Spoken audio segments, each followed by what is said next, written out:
안녕하세요, 임규명입니다. 오늘은 저번에 직렬회로에 이어서 병렬회로에서의 합성저항, 전류, 전압을 구하는 방법을 한번 알아보도록 하겠습니다. 우선 직렬할 때는 좀 쉬웠죠. 합성저항이 그냥 있는 저항을 다 더하면 되는 거였잖아요. 근데 병렬은 좀 생각을 좀 해야 됩니다. 직렬보다는 좀 이해하기가 좀 어려우실 거예요. 어려운 것 뿐이지 우리가 이해하는데 불가능한 것은 아닙니다. 그럼 한번 시작해 보겠습니다. 우선 직렬에서는 전류가 일정하고 전압이 분배된다. 왜냐?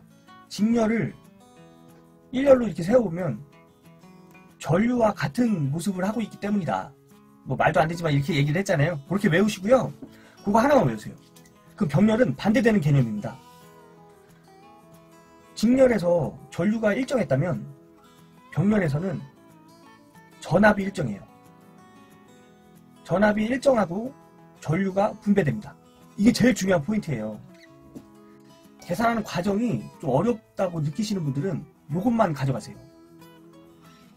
직렬에서는 전류가 일정하고 전압이 분배된다. 병렬에서는 전압이 일정하고 전류가 분배된다. 이게 제일 중요한 포인트입니다. 이거 알고 가시고요. 계산 방법 알아볼게요. 병렬에서의 합성저항은 병렬이 이렇게 생겼죠.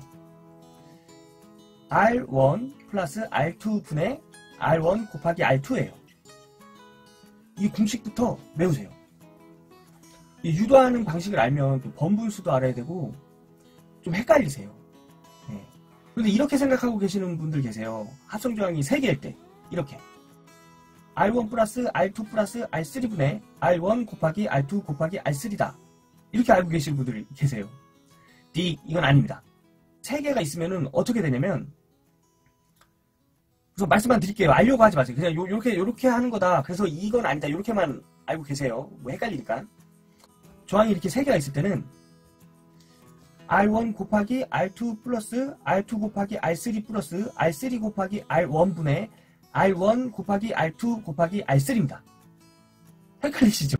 R1 플러스 R2 플러스 R3 분의 R1 곱하기 R2 곱하기 R3가 아니구나. 요것만 알아두세요. 예. 그래서 우선 합성저항 2개짜리로 다시 돌아가서, 아까 전에 합성저항은 이렇게 구하는 거고요. 전류는 옴의 법칙에서 전류는 뭐예요? I는 R분의 V죠? I는 R0분의 R분의 V니까 합성저항분의 그 회로의 전압입니다. 또 문제에서 전압을 구하라. 전류값이 주어지겠죠? 옴의 법칙에서 전압은 뭐예요? V는 IR. 그러니까 그 전류와 합성저항을 곱하면은 전압이 되는 겁니다. 그런데 여기까지는 쉽죠? 네, 여기까지는 쉬워요. 뭐가 문제냐? 이 분배되는 전류를 구하는 게 문제죠. 그죠? 직렬에서도 분배되는 전압을 구하는 게 문제가 됐었죠. 그래서 이 분배되는 전류를 구해야 됩니다. I는 아까 전에 뭐였어요? R분의 V라고 그랬죠. 그래서 I1은 R1분의 V입니다. 네, 계산이 그렇게 돼요. 그래서 V는 뭐라고 그랬죠? V는 IR이라고 그랬죠. I 곱하기 전류 곱하기 합성저항.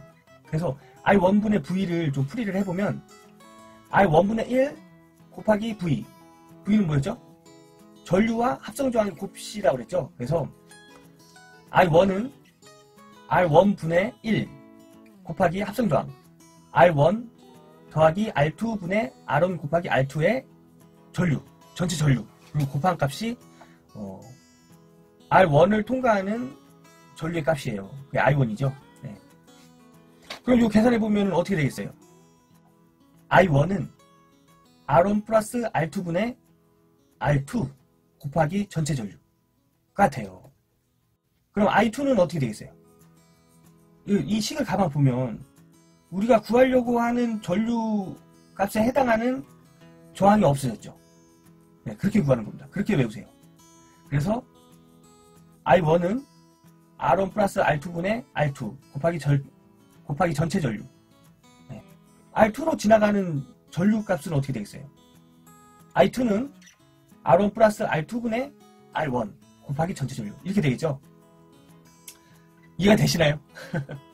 그럼 제가 값을 대입해서 한번 예시로 한번 풀어볼게요. 문제가 이렇게 나왔어요. I는 10A, 전체 전류, 처음에 들어가는 전체 전류 I는 10A, R1은 4옴, R2는 6옴. 이 회로의 합성저항을 구하라. 그 합성저항 어떻게 되겠어요? 합성저항 R1 플러스 R2분의 R1 곱하기 R2는 4 플러스 6분의 4 곱하기 6. 그러면 2.45옴이 나옵니다. 이게 합성저항이에요. 2.45옴. 여기서 또 전압을 구하라. 그럼 어떻게 되겠어? V는 IR. 그죠? 그래서 전압은 I. 이게 10A라고 했잖아요. 10 곱하기 2.4. 24V. 전압은 24V입니다. 그러면 전압과 전류와 합성저항을 알았어요. 그럼 또 무슨 문제가 나오겠어요? 그렇죠. R1을 지나가는 전류값을 구하라. 그럼 식이 어떻게 되죠? 합성저항에서 그 지나가는 전류값을 뺀 식 R1 플러스 R2분의 R2 곱하기 전체 전류 4 플러스 6분의 6 곱하기 전체 전류 10 하면은 6A가 나오겠죠. R2로 지나가는 전류의 값을 구하라.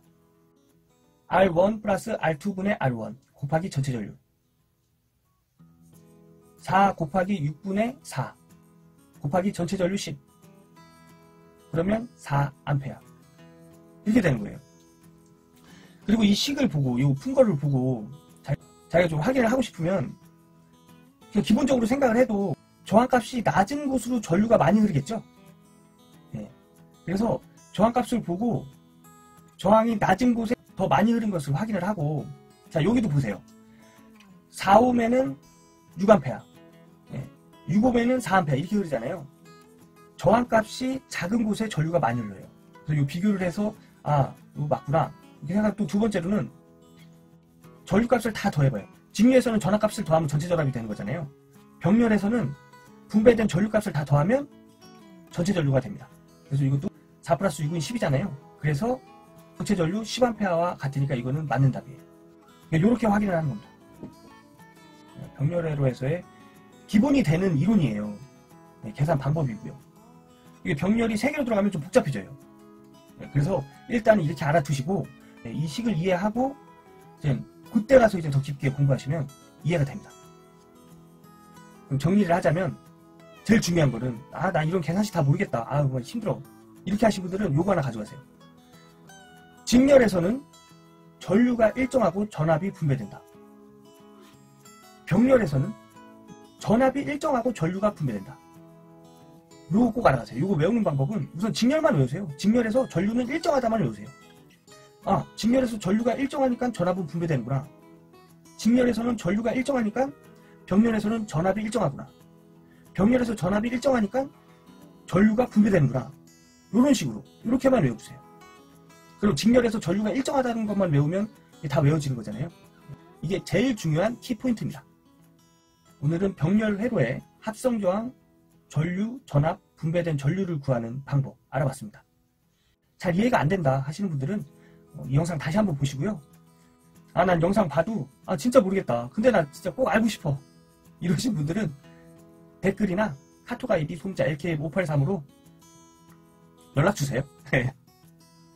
제가 전기 자격증 준비하시는데 이런 필요한 간단한 전기 이론, 그리고 계산 문제, 그리고 전기안전관리자로서 일하면서 시설관리하면서 알아야 할 지식들, 그리고 전기인들이 알아야 할 교양 이런 거 준비하고 영상으로 제작하고 있으니까요. 저와 함께 하실 분들은 구독 부탁드리고요.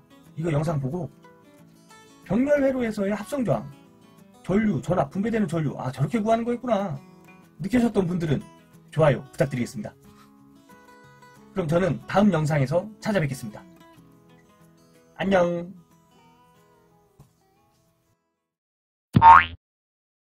그러면 R1 플러스 R2 플러스 R3분의 R1 곱하기 R2